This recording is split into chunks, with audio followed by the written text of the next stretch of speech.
We continue to track a safety alert in Lexington. Nearly a dozen children have been diagnosed with whooping cough in the last month. 10 of the 11 cases were in school-age children.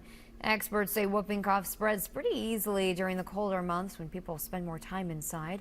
Dr. Randall De Sousa says that symptoms are similar to a cold, but with a cough that won't go away. Babies who get whooping cough have an increased risk of developing it into a more serious illness. By the time we develop that whoop, antibiotics are not going to prevent that. Why we treat those children is to essentially prevent them from, to limit the infection spread to others.